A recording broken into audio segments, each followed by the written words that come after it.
Everyone was in the comments yesterday asking about Julian Alvarez, a guy who just a couple of weeks ago, I think it was Sam Maguire who was saying that, he'd make a good fit for Liverpool. And I've got to admit, I broadly agree with him. It's more that, at the time, it was actually literally denied by Atletico Madrid. And obviously, they want to keep their interests safe, should we say. They are a big side. They are not doing particularly well in the league at the moment, though, as I can show you right here. They're they're in third. They're doing all right in the Champions League places, but they're in third place. They are 13 points off the top with one less game, so maybe more like 10 points off the top. And, broadly, I think Atletico Madrid are a big institution, right? And they were looking to turn things around, and Alvarez seemed like a big pickup. Liverpool wanted him when he was leaving Man City, and Luis Diaz plus something was offered for that. That's a pretty big offer there from Liverpool. But at the same time, I think Liverpool probably were looking at this is kind of my point, looking at shifting the emphasis within the side, and probably believed that there were other people who could play out on that left-hand side for Liverpool. So bringing in Julian Alvarez, someone more central, and bringing in someone who could be more of a striker type than move Luis Diaz on worked, right?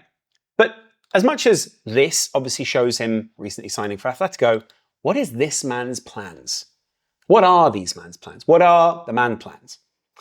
Well, first of all, it is to get a brilliant striker, someone who's having a great season. He's played a lot of games, 49 games, a lot of games actually, a lot of games. Minutes-wise, played a lot of those minutes. He's had quite an up and down record, should we say, recently. Some games where he's been very in it, some games where he's been a bit more out of it. And I think very often the conservatism of the way that Atletico Madrid have played has not always played into his game. But the moments he has been brilliant, he's obviously scored a lot of goals. 26 of those overall this season, 14 in La Liga, but then 7 in the Champions League. Not helping his side particularly far, but helping his team overall. And you'd argue the system that he plays or plays in wasn't always playing to his greatest strengths. If he was to go to Liverpool, I genuinely believe he'd be playing in a team which would play very much to his strengths. And why is that? Well, just look at this team that started on the weekend for Liverpool. Obviously, there are some stalwarts in there. You've got a couple of people who will certainly be here next season. And Virgil van Dijk, Ibrahima Konate, Gravenberch, McAllister, probably Szoboszlai be here next season. Mo Salah just signed that new contract. And then there are a couple of people who you'd say, will they be here next season? Costa Tsimikas, Luis Diaz. It's a silly line. Luis Diaz. It would be Trent Alexander-Arnold, but Conor Bradley will stay. Even Alisson, but Alisson's irrelevant in that one, okay? Look through that side and look at where it is that Slot wants to put the emphasis in the team. And you would say that Luis Diaz, as great of a player as he is one of those players that Liverpool could probably afford to move on. Not only because, I don't think his output has been fantastic this season, even though he's had hot streaks, but also because there are probably people who are better suited to the system. Liverpool won't be playing Darwin Núñez anytime soon because of the increased amount of money they would then owe Benfica. And that probably puts more emphasis on someone like Luis Diaz, but also Diogo Jota. And that is why Diogo Jota, Trent Alexander-Arnold, Harvey Elliott, and Curtis Jones all came on.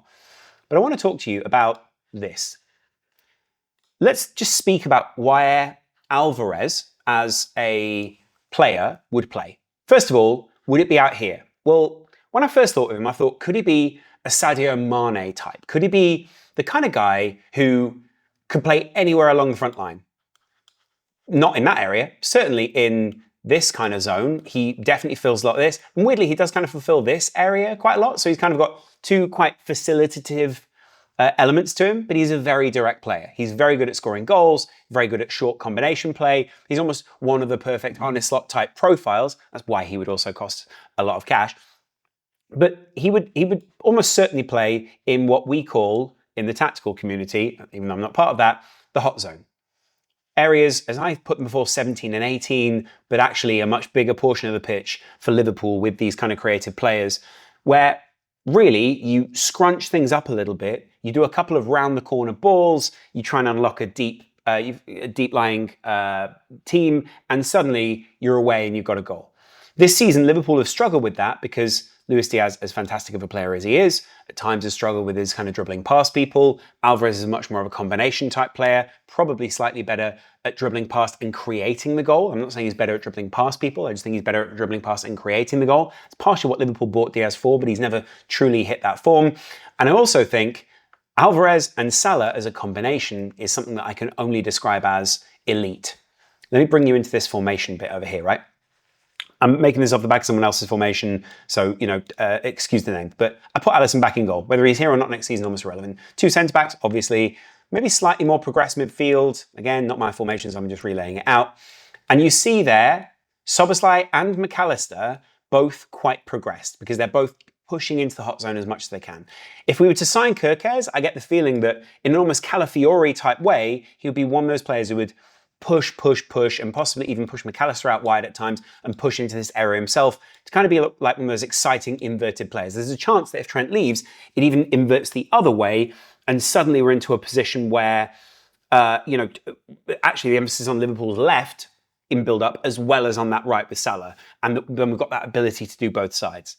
Broadly, it would also probably mean that Diaz, strangely, will probably stay and be one of Liverpool's favoured players out on that left-hand side. Although I've got to admit, Cody Gakpo, it would be great there. But if you bring in Alvarez, would you rather have like a Diaz? Because actually, you'd have these overlaps here, you want him to go out there, you want him to go in here. There's a bunch of different areas that Alvarez would unlock in this side.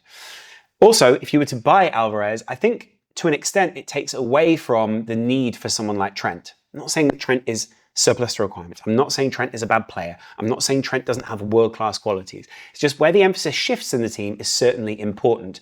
And where, like I said, this man is going to take the team next is so key, which is why it's very difficult for us to predict how well someone could actually do in this side. First of all, there are some key indicators. This guy's world-class and he's scored a lot of goals. He's played in World Cup winning teams. He was fantastic for City in the Premier League. Well, he was very good, although you've got to admit he maybe shaded his light just a little bit because of the old Haaland thing. And, he had a good time while he was over. He also looks like a great personality. He looks like the kind of guy you want to be around the side. But I actually think City just knew they had to cash in on him because it would have opened up a lot of other possibilities for them. They've had some very disappointing summers recently. And at the least you could do is shift someone off your books in order to open up some potential for next summer. Now, don't get me wrong. Alvarez can play as a striker, but he can also play as an attacking midfielder. And I think that's the real key here. His ability to move between these two areas so almost effortlessly, first of all, plays into Salah's strengths. Salah's always looking for someone he can combine with. Salah's always looking for someone that he can play a 1-2 with, open up a little bit of space with, suck the ball towards Salah, and suddenly there's space for Alvarez, suck the ball towards Alvarez, and suddenly there's space for Salah.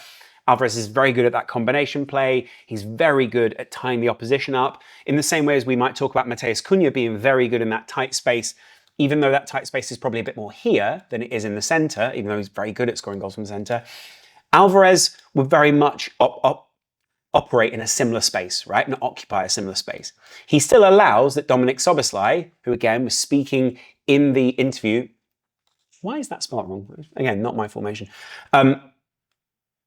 He was speaking in an interview about his disappointment with his attacking output. And I put that down to 2 things. Obviously, he didn't do that in the interview, but I put that down to 2 things. First of all, his cover for the right-hand side, which broadly has been done by Gravenberch, but also he's had to do a lot of that, just a lot of the work over on this side. I think Bradley, as we've seen with his one-on-ones, we're very good at winning the ball back in those areas and is willing to put a foot in, not in the way that Trent isn't, but in a different way to Trent. And equally, this Alvarez type figure there, even if I just shift this name, right? If I shift that to Nunez, a couple of things I've noticed. Nunez is great at getting the ball out from under his feet instinctively, and boom, it's a goal. He's kind of a 1 in 6, 1 in 8 type striker, where if you get him the ball, he will be fantastic, probably in one of these 2 areas. But broadly, the problem with him is he gets sucked over towards Salah because Salah's a bit of a safety blanket for him, and he's always looking to play to that side because probably he's tactically told to do so. He's very good in this area, very good anywhere there. Good broadly there, but very often they're pot shots. And anywhere outside of that, I think he's fine, but he's not Alvarez. Nunez is good, but again, not Alvarez. And I want to emphasize that. What he would do, it was allow, and this was a real thing that I saw against Aston Villa, I think it was. Look, let me look at Liverpool here. Let me look at our game against Villa. Hold on, where are we actually? Oh, I need to go back here we go. Back one. Sorry, guys. I know this is annoying for you. My Aston Villa game is, I was at Villa Park for this. It was actually a really good game. Full screen view. Here you go. In this game, especially if we look at the average positions, and then we bring up, I've got some things thinking, and then we look at Right. Jota was on for quite a while. When Nunez came on, that was his average position, right? That was mainly because he took some very annoying touches in some of these areas, which ultimately I think cost us part of this game. At the time, a lot more frustration. Now, the ball just didn't stick to him. And that was a real problem for Liverpool because when we were trying to transition against Villa, it became very frustrating that, first of all, if we played a ball high, he wasn't able to win that. I'm not saying Alvarez would be that guy. I don't think that's the way that we would play Alvarez. But I think what you'd be able to do is play that ball into his feet and the ball would stick to him a lot better, or the combo play off him would be a lot better in order to progress the ball down the field. He's a great combination player. He's really good at finding other players in the side. He's really good at progressing the ball forward. And if he isn't carrying, he's really good at bringing someone else in to carry the team down the field. Nunez, as much as I remember moments where I can see Nunez dribbling, I also remember many moments where I see the head go down and I see him just dribble into a corner. Again, this is not a Darwin Nunez hate story, but I'm just identifying some of what I consider to be our weaknesses this season. Jota, the reason we like him so much, he's very good at bringing other players into play. He's also very good at bringing the ball forward. He's spoken about his weaknesses and how he thinks he's come back not quite strong. Irrelevant, right?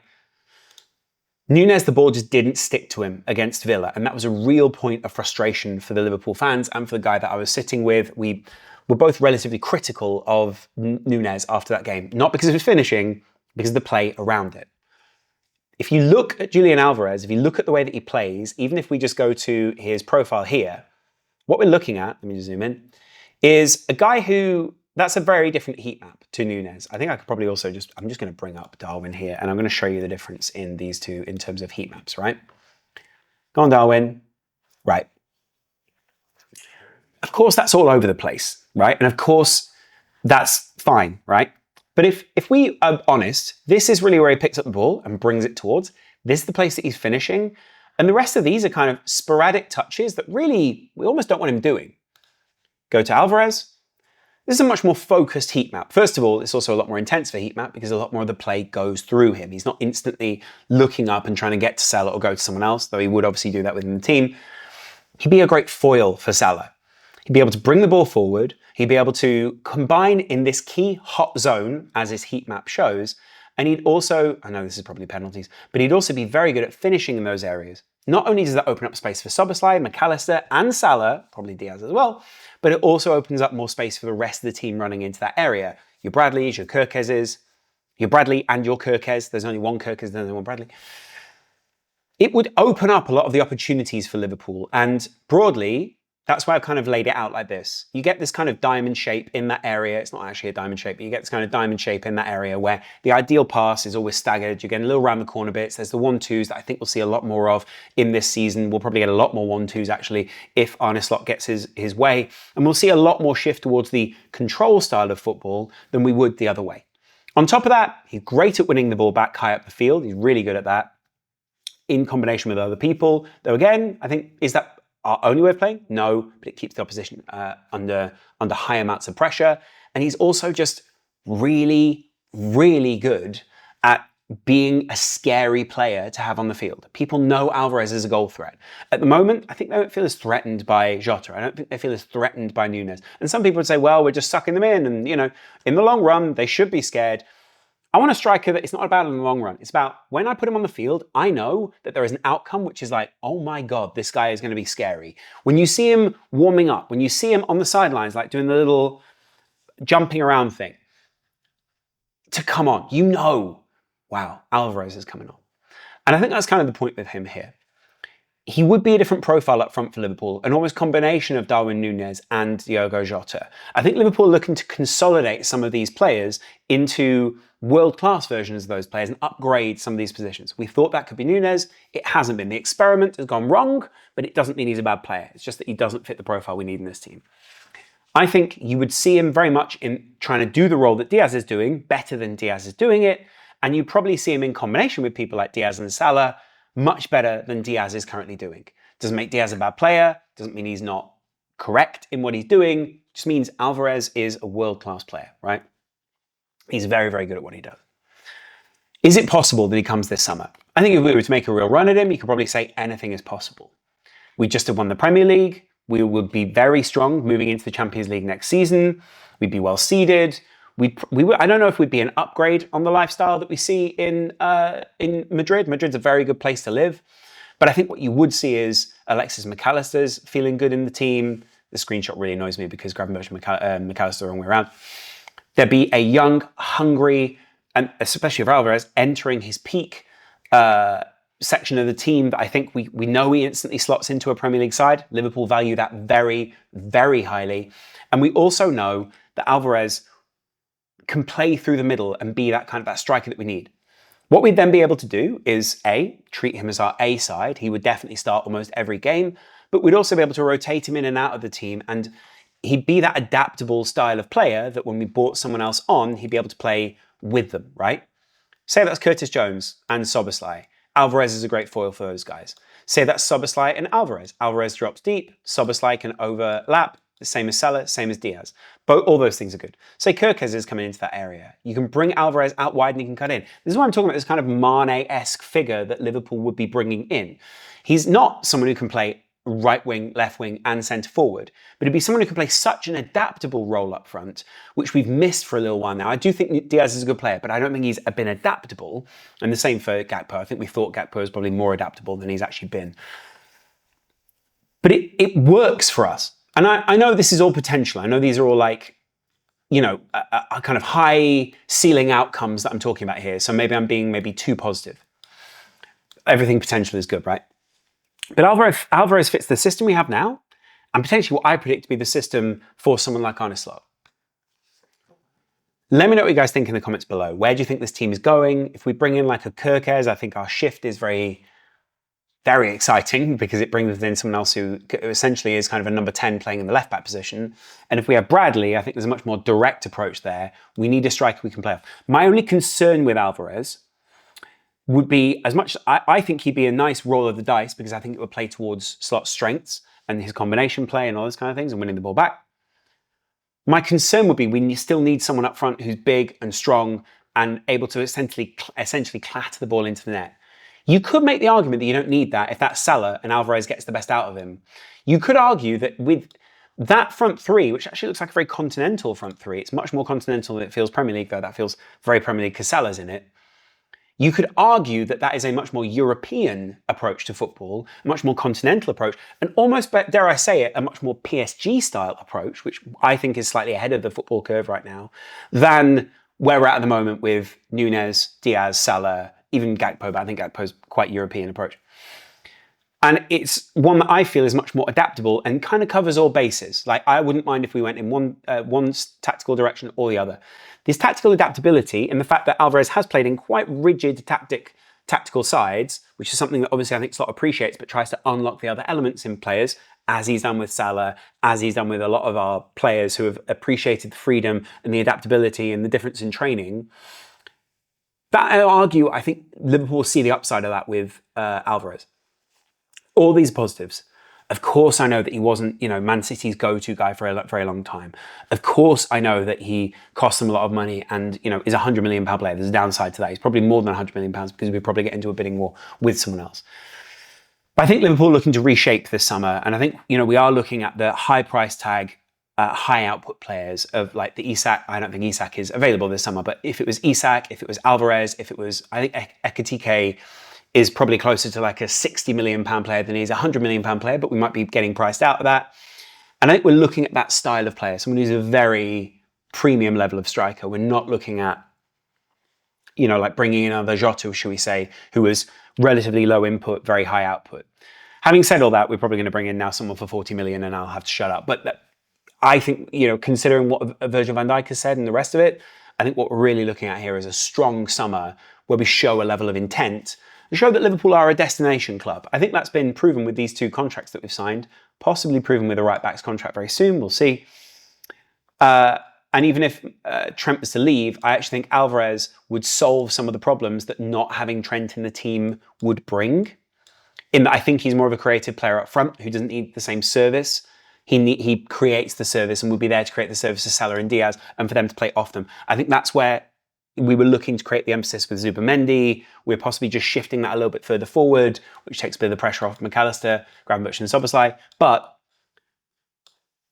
I think it unlocks more than it inhibits. And that's my point with this signing. And all signings are good for that. Even though yesterday when I was speaking about Ekitike, I actually felt very much like he had his own ecosystem that he exists within. It felt a bit more isolated from the rest of the team.